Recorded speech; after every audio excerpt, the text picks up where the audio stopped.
Well, let's take our Bibles and turn back to the Gospel of Matthew. And we're going to move from chapter 1 to chapter 2 today. Matthew chapter 2, verses 1 through 12, a very familiar text, I'm sure, to most of us. But let me just remind you of what it says, Matthew chapter 2, verse 1. Now, after Jesus was born in Bethlehem of Judea in the days of Herod the king, Magi from the east arrived in Jerusalem, saying, "Where is he who has been born King of the Jews? For we saw his star in the east and have come to worship him." When Herod the king heard this, he was troubled, and all Jerusalem with him. Gathering together all the chief priests and scribes of the people, he inquired of them where the Messiah was to be born. They said to him, "In Bethlehem of Judea, for this is what has been written by the prophet, and you, Bethlehem, land of Judah, are by no means least among the leaders of Judah, for out of you shall come forth a ruler who will shepherd my people Israel." Then Herod secretly called the Magi and determined from them the exact time the star appeared. And he sent them to Bethlehem and said, "Go and search carefully for the child, and when you have found him, report to me, so that I too may come and worship him." After hearing the king, they went their way, and the star which they had seen in the east went on before them until it came and stood over the place where the child was. When they saw the star, they rejoiced exceedingly with great joy. After coming into the house, they saw the child with Mary his mother, and they fell to the ground and worshipped him. Then, opening their treasures, they presented to him gifts of gold, frankincense, and myrrh. And having been warned by God in a dream not to return to Herod, the Magi left for their own country by another way. Father, we're thankful for this familiar story. And while we typically hear it read and talked about in the context of Christmas, I pray that as it's now March, that we would maybe see it from a different perspective, maybe with fresh eyes, and hear it with fresh ears. But Lord, there's much for us to learn in this text, ultimately about Christ, and the only one right way to respond to him as our King. And so, Lord, would your Spirit move amongst us and give us clear illumination to understand what Matthew meant by what he wrote here, and then to enable us and empower us to live it out in our lives. We pray this in Christ's name. Amen. Amen. You guys seem like you're in the dark. Do you feel like you're in the dark? I'm not sure if we can figure out a way to get the lights up the way they're supposed to be, but I'm sure they'll figure it out as quickly as they can. Well, I've titled today's text, "Hail to the King," which is an outdated phrase which we rarely use in our culture, but historically it was heard often in royal courts as a formal greeting of a king.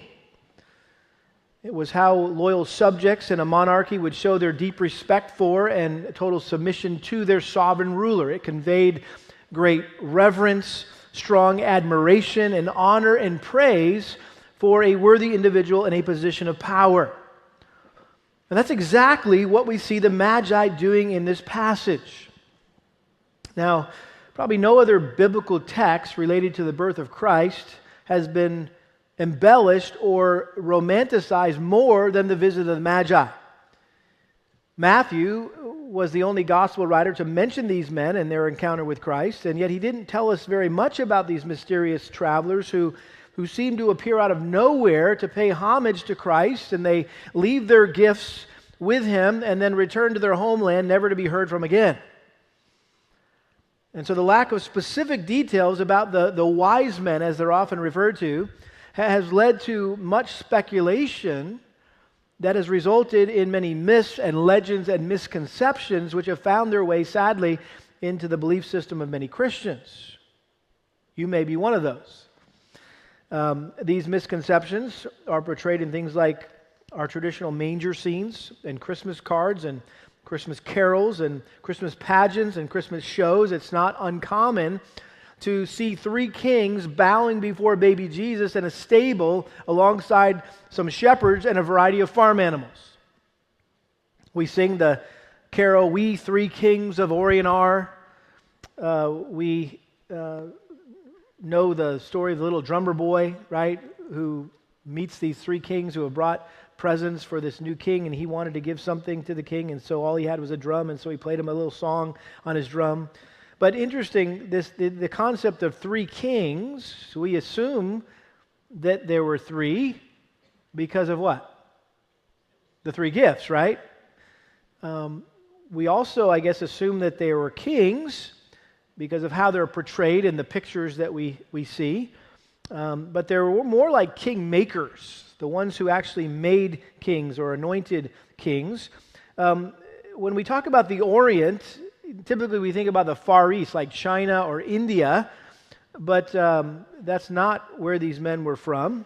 In fact, in some pictures and images, you'll often see one of these three kings depicted as a black man who supposedly traveled from Ethiopia. In fact, medieval tradition says they had names: Casper, Melchior, and Belshazzar. That sounds good, right? There's actually a gold shrine in the cathedral in Cologne, Germany, that is said to house the skeletons of the Magi that were they're discovered during the Middle Ages.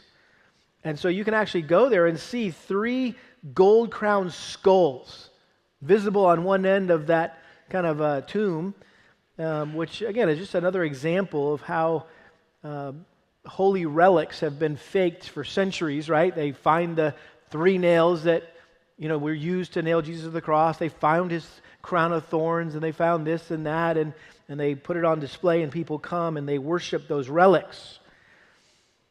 We also assume that Jesus was visited by the Magi on the night of his birth. But there are several details that Matthew does include in this text that help correct this unbiblical notion.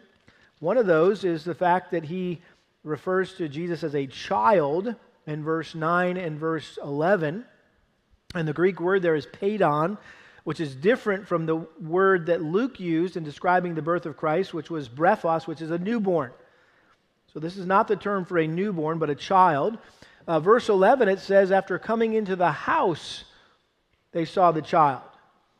So this was not a manger, it wasn't a stable, it wasn't a cave, it wasn't, the shack behind the inn.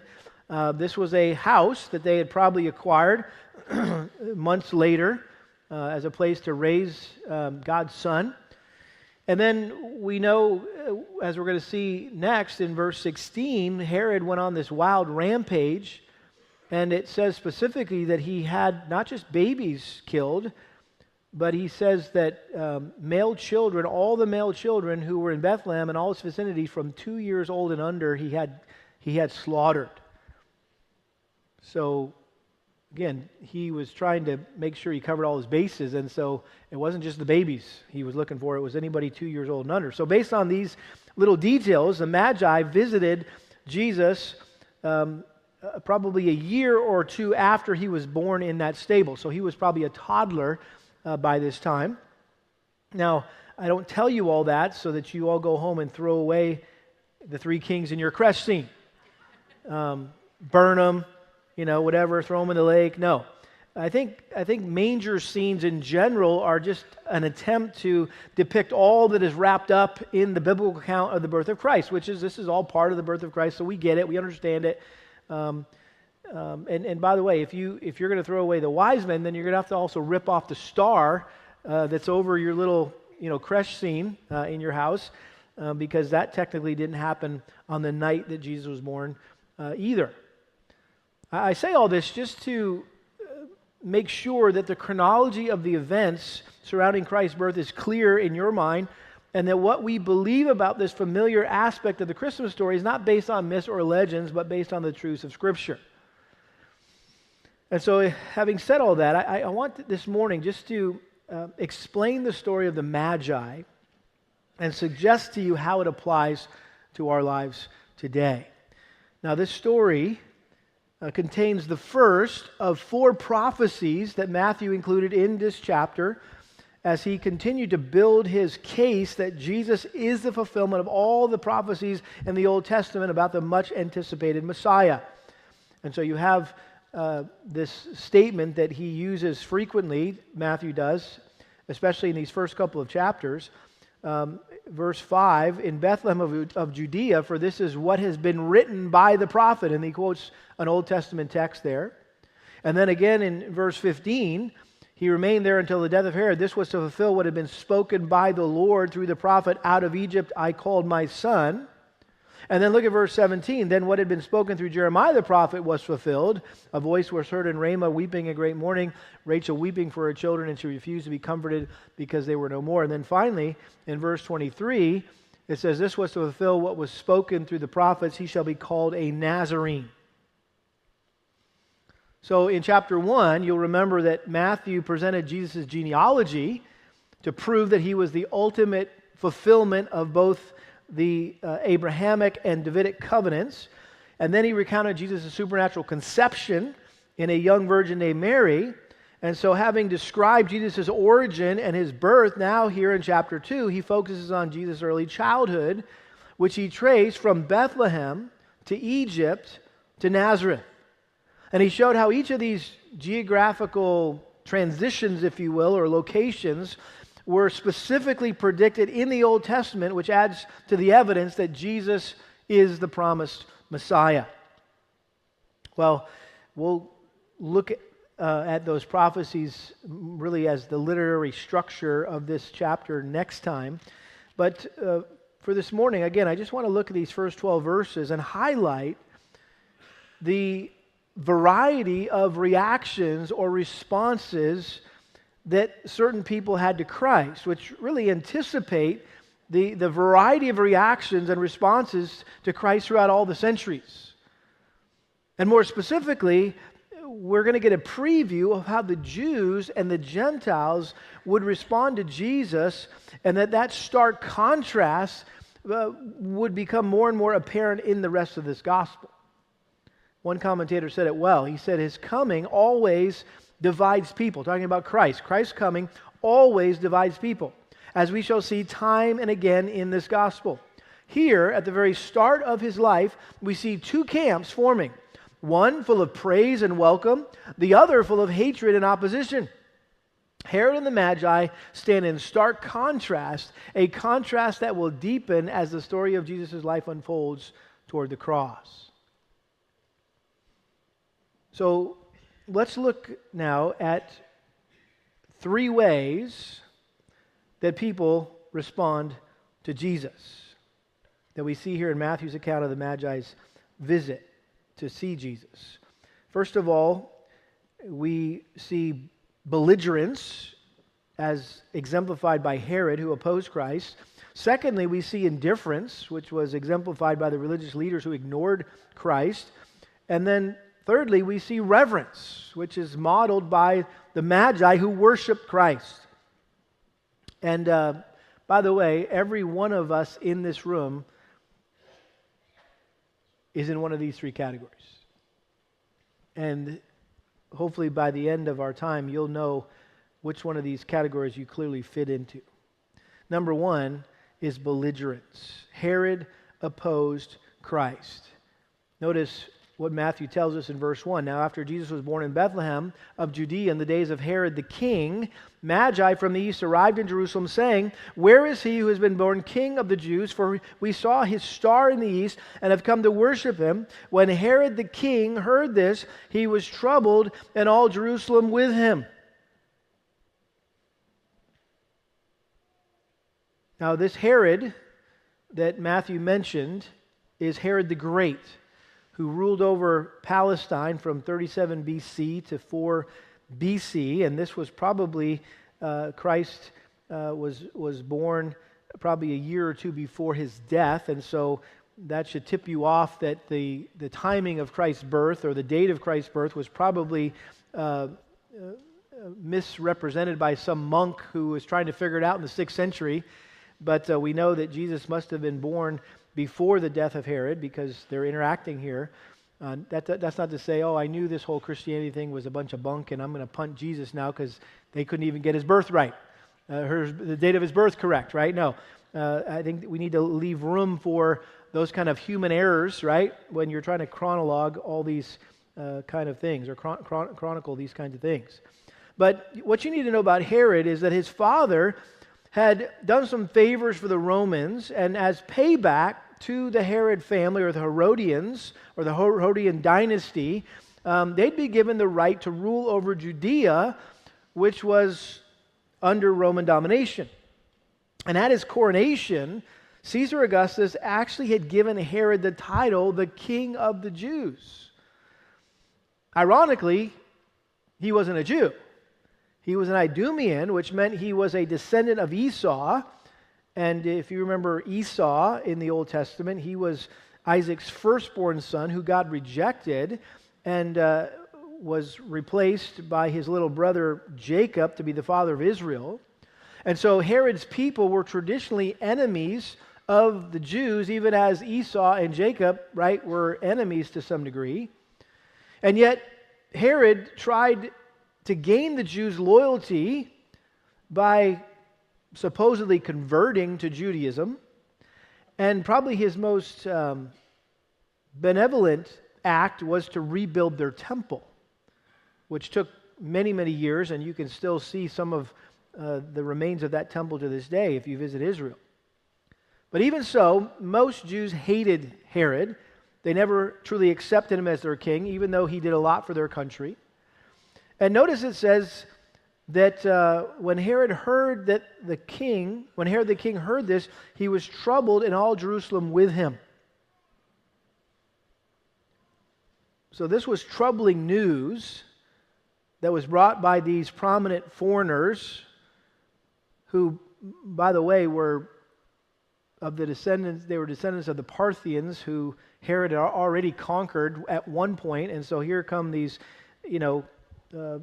descendants of the Parthians coming in and talking about a new king, and what are they stirring up here? And so there was a lot of drama based on the backstory, the history here. But they were inquiring about the recent birth of the King of the Jews, which Herod was like, whoa, time out. I'm the King of the Jews. What are you talking about? So he obviously saw this new kid as a potential threat to his throne. So you see a clash of kingdoms here the moment Jesus arrives.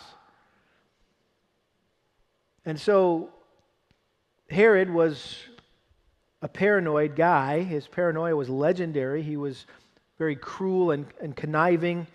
He only cared about preserving his own selfish interests.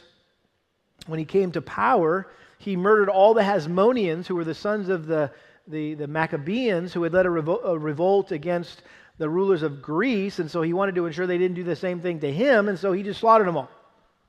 Took care of that. He even had members of his own family murdered, who he considered a risk to his reign, including his own wife. In fact, multiple wives, brothers, sons. The Roman Emperor Augustus said that it was better to be Herod's sow than his son because his son had a better chance of surviving. Or excuse me, his sow had a better chance of surviving. You'd be better off to be Herod's pig because you might survive, but if you were his son, you wouldn't. His last recorded ruthless act was to imprison the most distinguished citizens of Jerusalem and command that they be slaughtered the moment he died. You say, why would he do that? Well, he said, and I quote, "The people will not weep when I die, and I want them weeping even if they weep over someone else." Nice guy. So it's no wonder that this usurper responded the way he did when the Magi showed up in search of the King of the Jews, the real King of the Jews. And we know what he eventually did. We already mentioned it in verse 16. He mercilessly massacred all these innocent babies and toddlers, which was all in a day's work for Herod. And this is characteristic of this guy's wicked political career. One commentator said this of Herod. He said his reign was one of carnage, bitter hatred, suspicion, and terrible atrocities. This is the man before who the Magi appeared, a dangerous, suspicious, crafty, unscrupulous tyrant.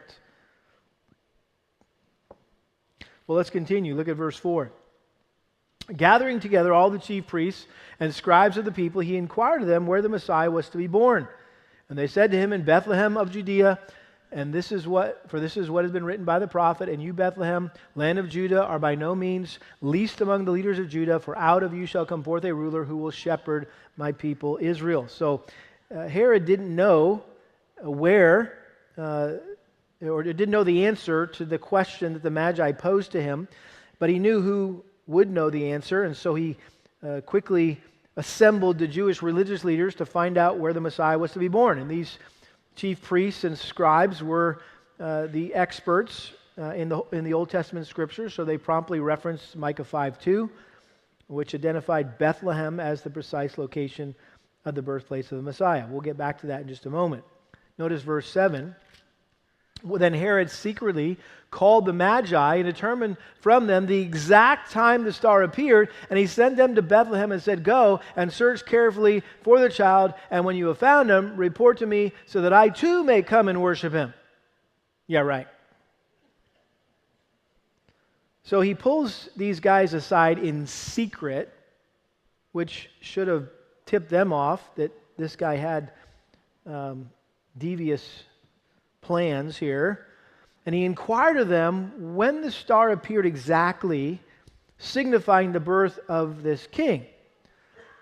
Again, he wanted to pinpoint, right, how old this kid was, potentially.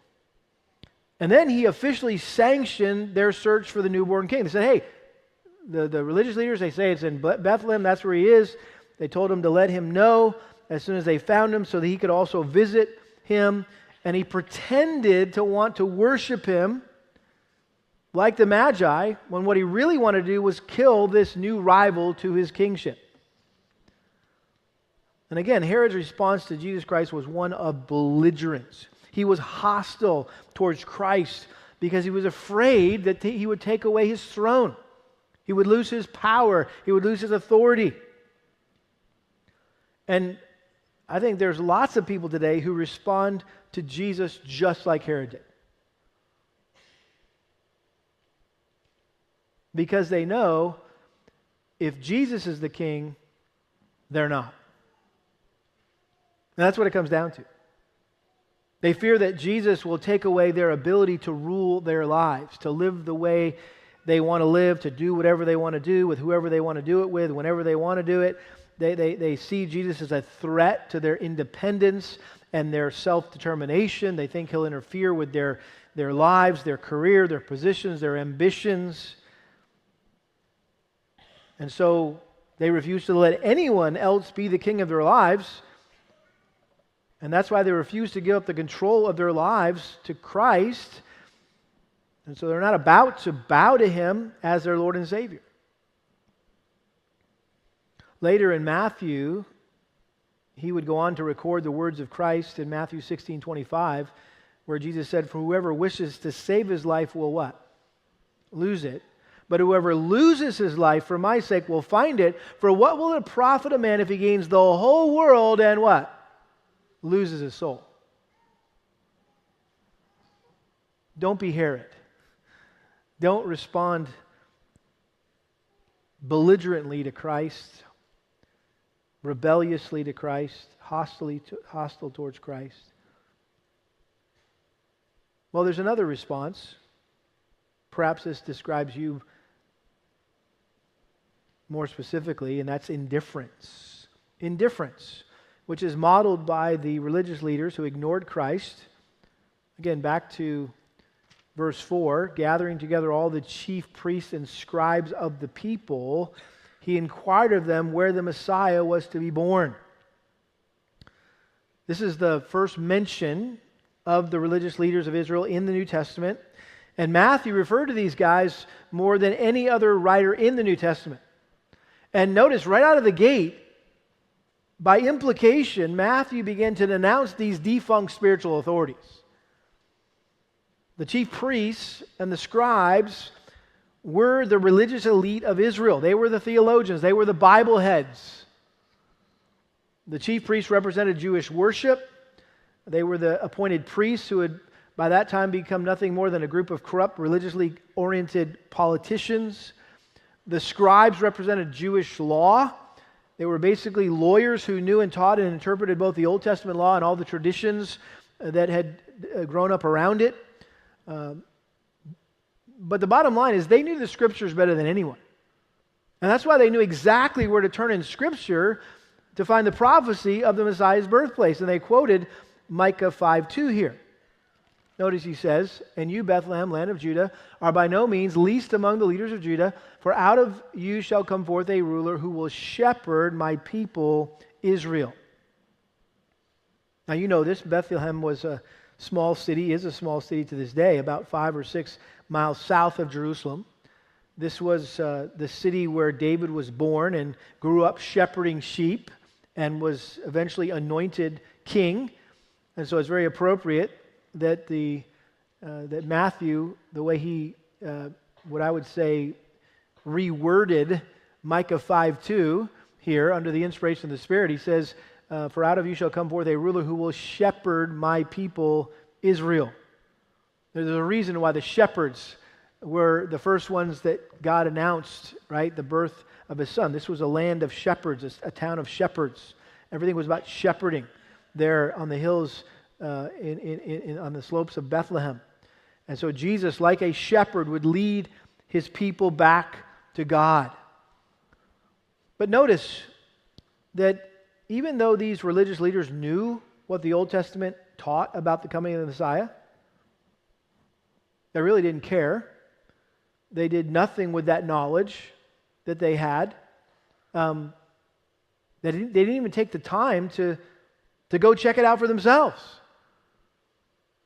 They were 5 miles away from the Son of God, and they never bothered to go see Him. That'd be like you didn't take the time to go to Sonic. From here to Sonic. That's about the distance they would have to travel to go run this down, see if it's true. What are these guys talking about? Whereas the Magi traveled hundreds of miles for months, maybe even years, risking life and limb to find Jesus. And this is the shocking thing about this, that the most religious people alive at the time knew, but just didn't care. They didn't care. They were indifferent. They were apathetic. Their Messiah wasn't that important to them. They didn't feel the need for Him. Why? Because they were self-assured. They were self-righteous, which we're going to see a lot in the Gospel of Matthew. Because they kept the law and they maintained all their religious traditions. And I think there's a lot of people in our world today who respond to Jesus just like the religious leaders did. They believe they're already all that God wants them to be. They're a good person. So they don't think they need Jesus, since they don't realize how sinful they are. They don't understand their need of salvation, and they do a good job maintaining all the rituals and all the rules of their religious system, which makes them feel right with God when they really aren't.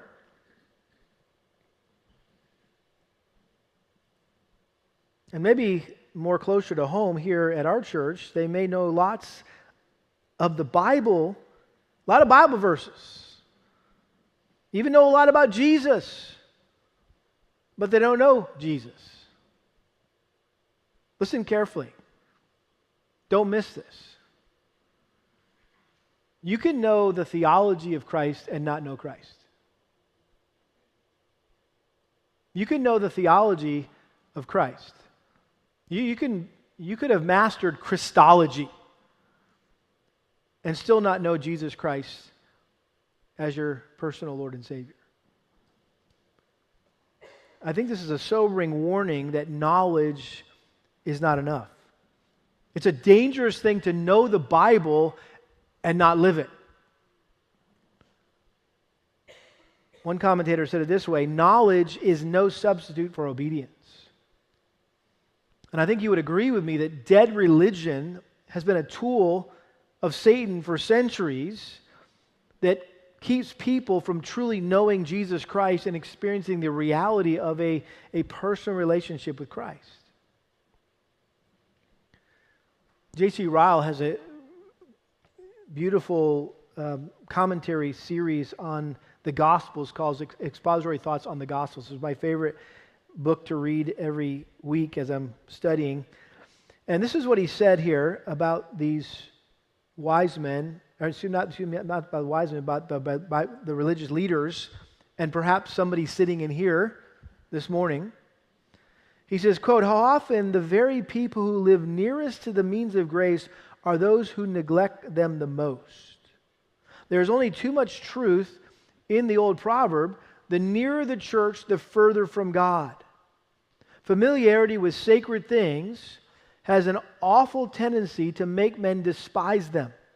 There are many who from residence and convenience ought to be first and foremost in the worship of God, and yet are always last. There may be knowledge of Scripture in the head, while there is no grace in the heart. Let us all beware of resting satisfied with head knowledge. It is an excellent thing when rightly used, but a man may have much of it and yet perish everlastingly." I had a guy come up to me after first service, and he said, "Ken, that quote by J.C. Ryle described me. I used to be that person. Sitting in church my whole life, tons of head knowledge, but I had never truly committed my life to Christ. There was no grace, never experienced the grace of God in my life." And so you may be like him, or like he was. You don't openly oppose Christ. I mean, you're here at church, and in fact, you're here every Sunday. And you know what the Bible says, but you don't care. It doesn't affect your life. You know it's true, but you ignore that. And so you're unmoved and unaffected by it all, which is evidence that you are not on your way to heaven, but you're on your way to hell. And I think Paul's exhortation to the Corinthians needs to be heard today. 2 Corinthians chapter 6, verse 1. "We also urge you not to receive the grace of God in vain. Behold, today is the day of salvation." Today could be the day for you. And maybe it's that you've grown up in this church, right? And you've just not yet truly committed your life to Christ. Or maybe you've just been sitting in this church for years, just with your Bible open on your lap, and you think it's all good, and you got a ton of, you've become a Bible head. But that's all it is. That's where it stops. That's where it ends. It doesn't go any further. It's not seeped its way into your life and changed the way you live and the way you think and the way you talk and the way you act and the way you treat your wife or your husband or your kids or your brothers or sisters. So don't be like the religious leaders who were indifferent. Don't be like Herod, who was belligerent. But there's a third, far better response, and that's reverence, which is modeled by the Magi who worshiped Christ. Go back to verse 1. It says, "Now after Jesus was born in Bethlehem of Judea in the days of Herod the king, Magi from the east arrived in Jerusalem, saying, 'Where is he who has been born King of the Jews? For we saw his star in the east and have come to worship him.'"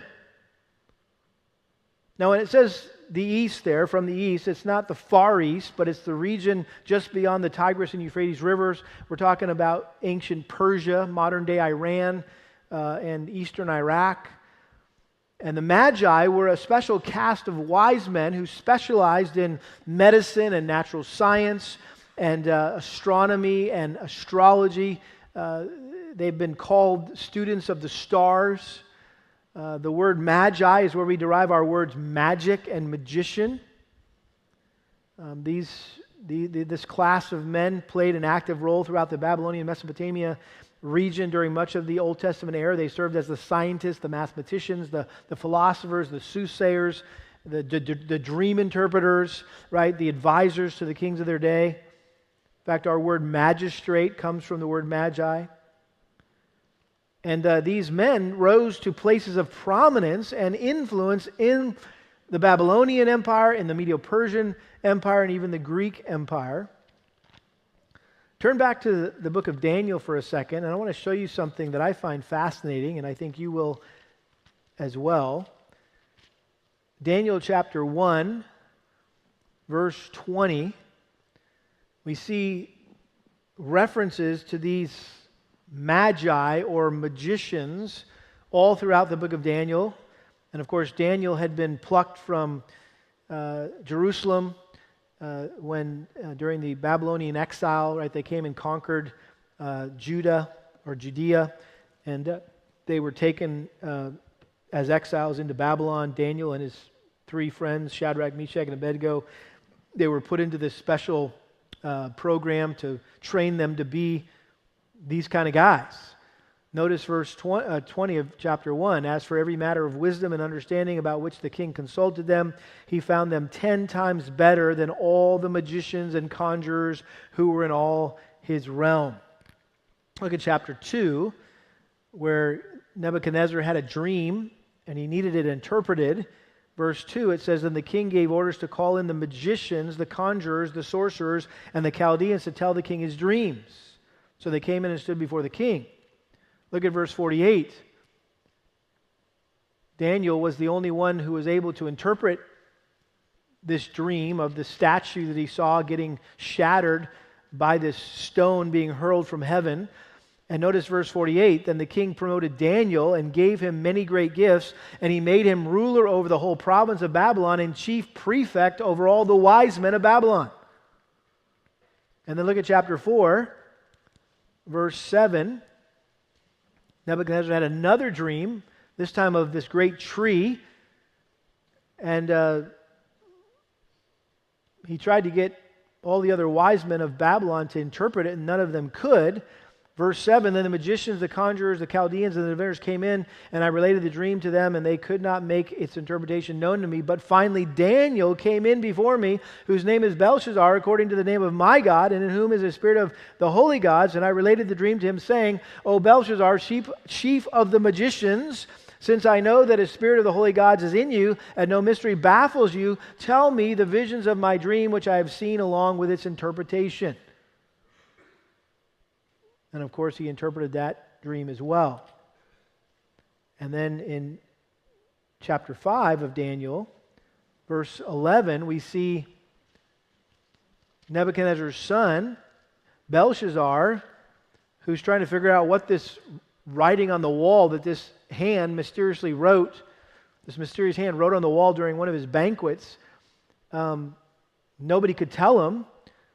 But then notice verse 11, "There is a man in your kingdom in whom is a spirit of the holy gods, and in the days of your father, illumination, insight, and wisdom like the wisdom of the gods were found in him. And King Nebuchadnezzar, your father the king, appointed him chief of the magicians, conjurers, Chaldeans, and diviners.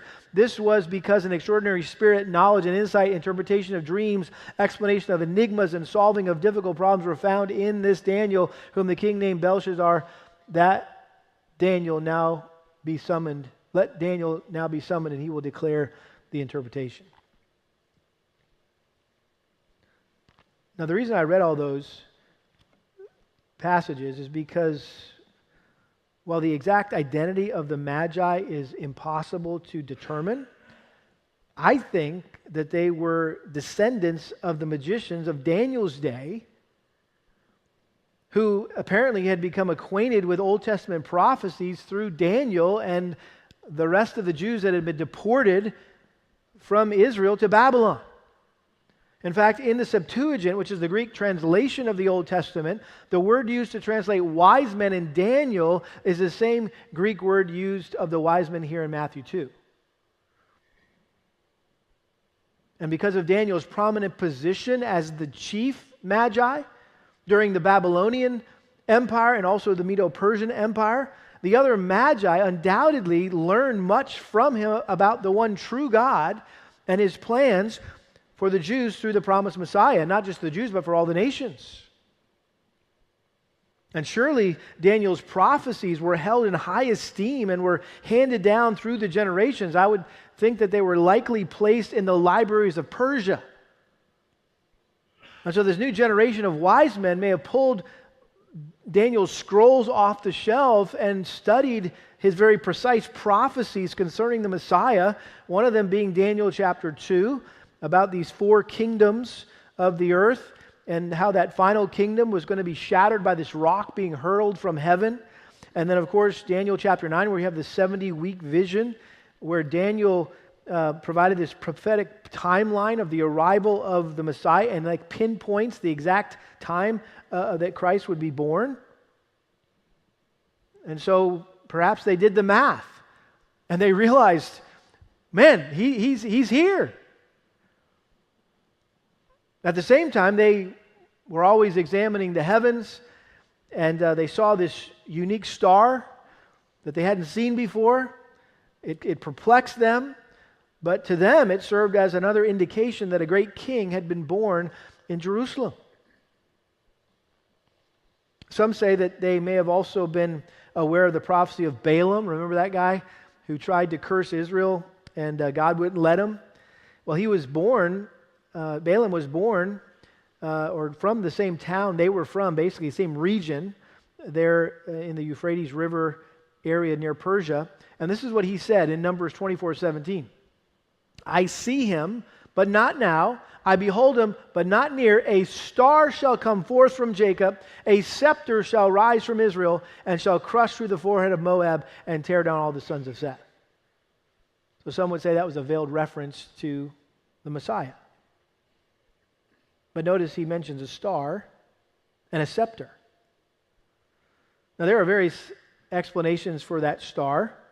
Some believe it was a comet or supernova that the Magi saw, and they just kind of followed that shooting star to Bethlehem. Others say it was Jupiter, which tends to stick out more than others, or maybe a convergence of planets, kind of like the parade of planets we saw Friday. Anybody see that parade of planet thing?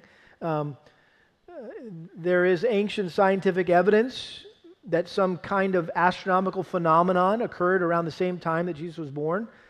But I think the biblical phenomenon that most closely resembles this star is the Shekinah glory.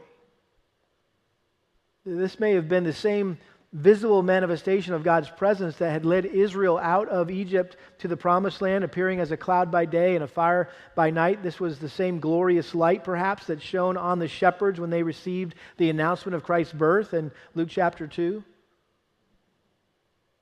And so it may have been that the Shekinah glory appeared to the Magi like a star.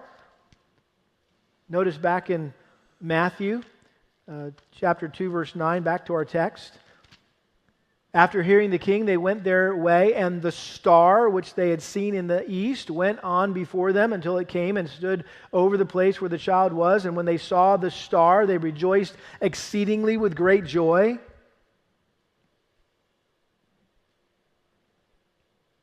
So apparently they put 2 and 2 together and 4 and 4 together and whatever other math they were pulling off there. And they jumped on their camels or their Arabian horses or whatever they rode with their entourage. They headed to Jerusalem and they inquired where the king was born.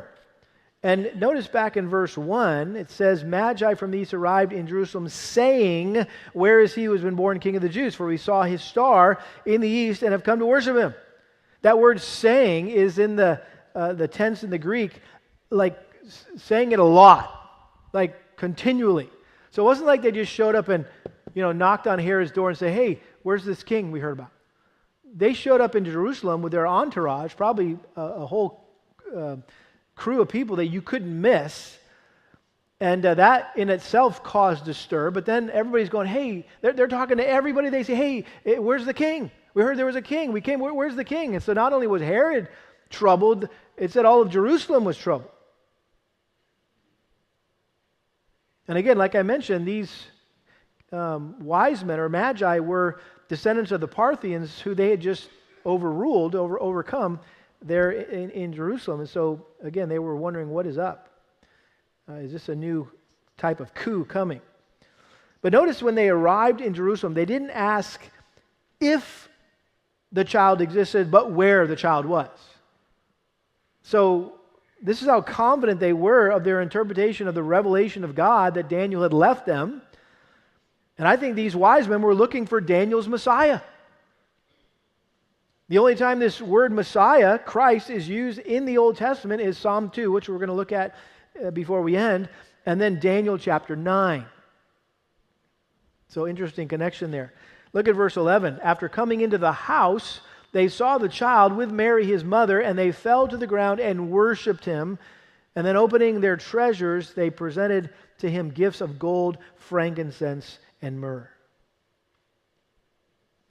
And so when the Magi finally found this promised king, they bowed down and they worshiped him, and they presented him precious gifts, which through those gifts, we really see who Jesus is, what he came to do, and what it cost him to do it. Gold was the metal of kings. It represented royalty. Frankincense was incense used in offering sacrifices to God, and so I think this was an indication of Jesus' high priestly ministry, also his deity. Myrrh was used to embalm dead bodies, which foreshadowed the fact that Jesus was born to die for the sins of the world. In fact, myrrh was mixed with wine to create an ancient sort of anesthetic offered to Christ on the cross. Remember, they tried to stick something up in his face and he refused it. Myrrh was also used with the spices, mixed together with spices to bury Jesus' body in John chapter 19. We don't have time to look at this morning, but just write down Psalm 72 and Isaiah 60. Psalm 72, Isaiah 60. There's two messianic prophecies there that talk about the coming of a king and men coming to receive him with gifts. And I think they're both prophecies of the Magi. And it's one of the questions in your application questions you can talk about as a family or with your grow group, but it's an interesting connection there. But then look at verse 12. And having been warned by God in a dream not to return to Herod, the Magi left for their own country by another way. So God was communicating through dreams in these first two chapters. We've already seen Joseph receiving a dream, right? Or having a dream with an angel speaking to him. So now God speaks to the Magi, warns them to not return to Herod. So they had to find a different way home.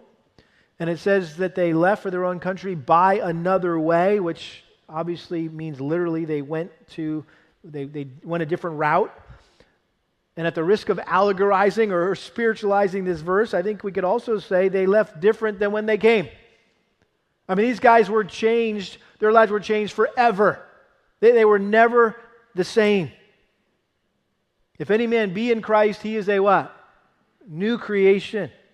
The old is gone, the new has come. You're saying, well, are you saying they got saved? Well, I don't see how they couldn't have got saved. I mean, they were demonstrating true saving faith. More so than the religious leaders themselves. In fact, J.C. Ryle makes a comment in his thoughts or his expository thoughts on Matthew that there's no greater illustration of faith in the New Testament than the Magi. Because what do they have to go on? Some ancient writings and a star in the sky. And yet they went for it. They were all in. They just sent it. And they went. And they worshiped. And so while Cornelius is typically considered the first Gentile convert to Christ in the New Testament, right, in Acts chapter 10, I would submit to you that perhaps the Magi are deserving of that recognition. The first Gentiles who get saved. How ironic. In a book that's aimed primarily to a Jewish audience, the first people to worship Jesus as king were Gentiles. Which I think is Matthew's way of emphasizing that Jesus was not merely the king of the Jews, he was the king of everyone. Of all peoples. And one day, all the nations of the world will bow down and confess that Jesus is the King of Kings and the Lord of Lords. Paul tells us this in Philippians chapter 2, verse 9. For this reason also God highly exalted him and bestowed on him, Jesus, the name which is above every name, so that at the name of Jesus every knee will bow of those who are in heaven and on earth and under the earth, and that every tongue will confess that Jesus Christ is Lord, to the glory of God the Father. And the Magi model the only right response to Jesus. One commentator summarized it well. He said, worship, praise, surrender, and the sacrificial offering of our lives are the only proper response to the coming of our Savior. Like these powerful, influential men in Matthew 2, we should be overwhelmed, bowing down in homage and humble worship. We gift to Christ the extravagant offering of our lives, everything we have and everything we are. We lay it down before Jesus, and we do it joyfully. He is the King. We're compelled to shout and to sing about His great worth. I mentioned Psalm 2 earlier. The only other place in the Old Testament where the word Messiah or Anointed One is used. And this is how that psalm ends. Psalm 2 verse 10. Therefore, O kings, show discernment.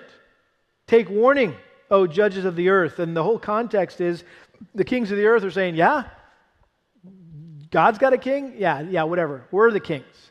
And God's like, oh, really? Well, I'm going to send my king and let's see how that goes. And so he says, therefore, O kings, show discernment. Take warning, O judges of the earth. Worship the Lord with reverence and rejoice with trembling. Do homage to the Son, that He not become angry and you perish in the way, for His wrath may soon be kindled.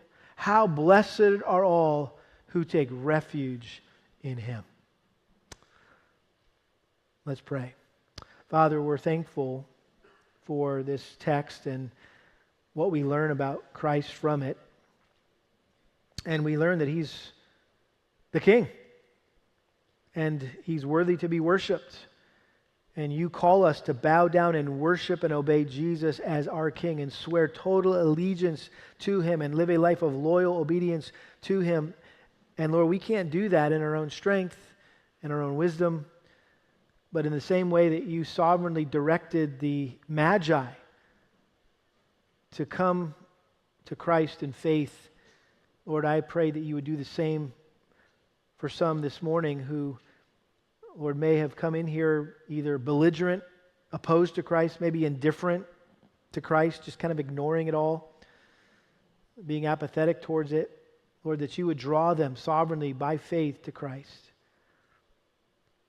and that they would bow the knee to Christ as their King today. And Lord, for the rest of us, that you would help us to continue to be loyal subjects of the King and faithful ambassadors of His kingdom. We pray this in Christ's name. Amen.